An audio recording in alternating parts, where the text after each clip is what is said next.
Una gasolinera donde tendría que haber viviendas para nuestros hijos y residencias para nuestros mayores.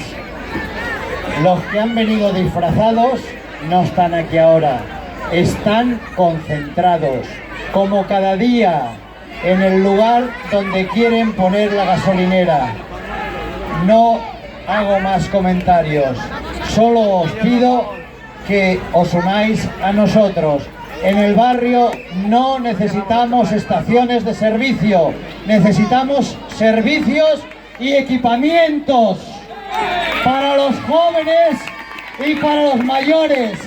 Los niños no los han tenido porque el barrio no tiene guarderías ni las ha tenido, pero por lo menos nuestros mayores que lo necesitan, que sí las tengan. Gracias.